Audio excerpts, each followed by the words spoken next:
Don Antonio, usted que le gusta, que conoce también la psicología, es que yo leyendo el otro día a Freud en la psicología de las masas, Sí. me ha dejado una sensación de que no hay solución.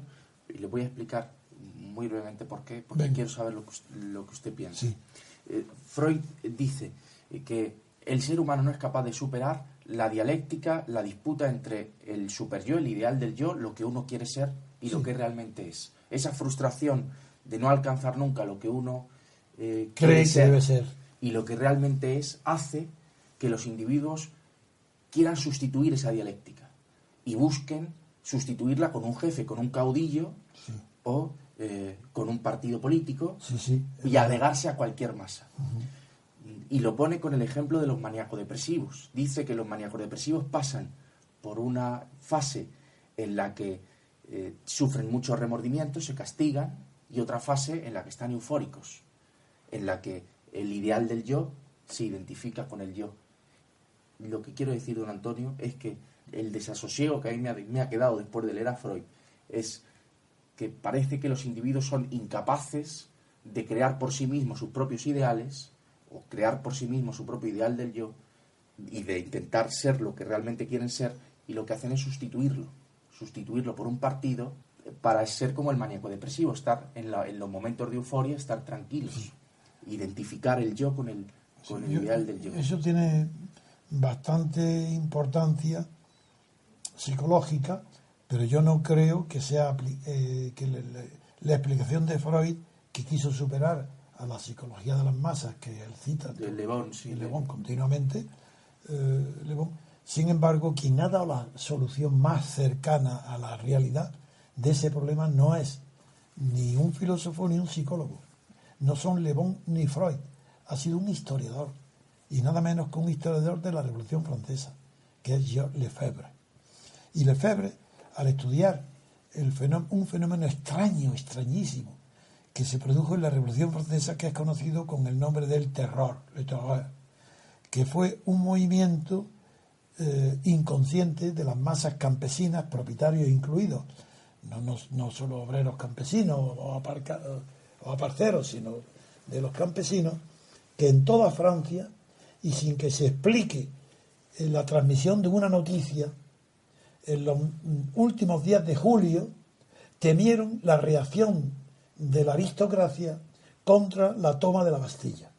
Y creyeron que la aristocracia había lanzado, armado, financiado a una horda de asesinos y bandidos que recorrieran las campiñas de Francia entera para apoderarse de las cosechas y arruinar a los campesinos. Entonces era falso, pero no hay sigue siendo un misterio de cómo es posible que se transmitiera por toda Francia, una distancia tan grande de París como podía ser Perpiñán o la frontera de los 4 puntos cardinales de Francia, que ni un caballo, ni con espejos, no había ninguna manera de transmitir esas noticias, y sin embargo se reaccionasen igual. Y reaccionasen sin embargo igual. ¿Y cuál fue la reacción?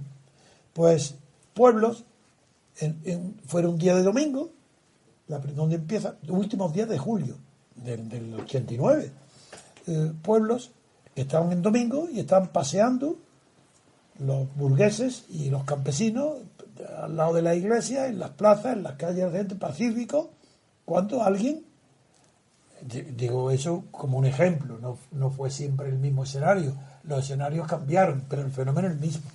La gente cunde la voz que vienen unas cuadrillas de asesinos y de ladrones y asesinos para robarnos, y se van todos, y se van uno a otro, comentan, y de repente salen todos disparados, cogen sus armas, sus escopetas de caza, y salen a los campos y a los caminos a encontrar esa horda para oponerse. Bueno, eso por un lado, los más riquillos. Los más campesinos pobres que no tenían nada, incendian los castillos, incendian los palacios de los aristócratas, porque creen que el enemigo son los aristócratas que han financiado el ejército de mendigos que viene a apoderarse de su cosecha. Falso todo, eran rumores falsos. Se le llama el gran miedo, el gran perro. ¿Qué explicación da Lesler? Pues dio la explicación que, aunque él entonces no conocía lo que hoy conocemos nosotros, yo le explico muy rápidamente, porque hoy se conoce muy bien en lo que se llama los cataclismos, por ejemplo, una plaga de langostas. ¿Cómo se explica que de repente una plaga de langostas aniquile todas las cosechas y de repente, ¡pum!, desaparece? Pues porque las feromonas es el olor que despide la langosta. Si hay una superpoblación que están muy cerca unas de otras, despide un olor que le obliga a levantar el vuelo. Levantan el vuelo y caen sobre una cosa y otra hasta que se desperdigan, el olor ya no la excita tanto o menos y desaparece la langosta.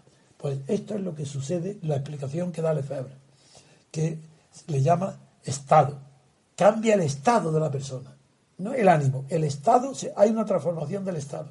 Y esa persona que era pacífico.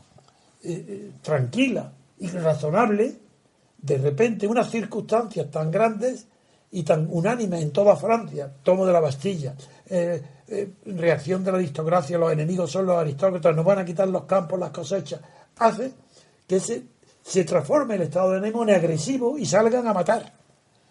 Pues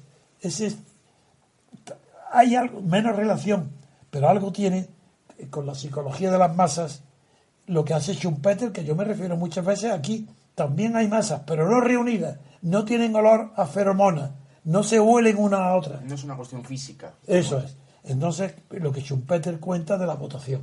Como votar no vale nada, según él, no vale nada, pues la gente le da igual, vota lo que sea, y no tiene razonamiento político, razonan en la política como un niño, y incluye a premios Nobel, médicos, cirujanos, abogados, todas las clases profesionales, que en el ejercicio de su profesión son excelentes y razonadores, tan pronto como entran en el campo político actúan como atrasados mentales o niños. Eso es Schumpeter que lo dice, y yo también lo suscribo.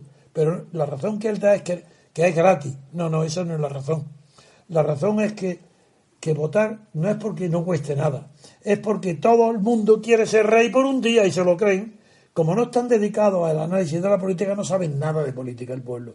Pero si le dicen que un día pueden votar y que ese voto es decisivo, se lo creen. Y se lo cree el sabio, se lo cree el catedrático, el médico que no sabe nada de política, y también se lo cree el catedrático de Derecho Político de la universidad, que sabe menos que el que vota.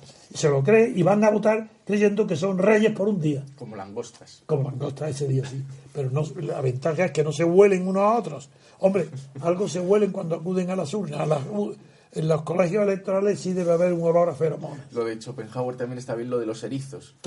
Que los hombres, si están muy cerca, se pinchan. Exactamente. Y entonces se alejan los unos de los otros, pero entonces tienen frío. Y se Y vuelven a juntar y se sí, pinchan. me acuerdo Y en por el eso. punto intermedio, Sí. en el punto intermedio está la sociedad. Claro.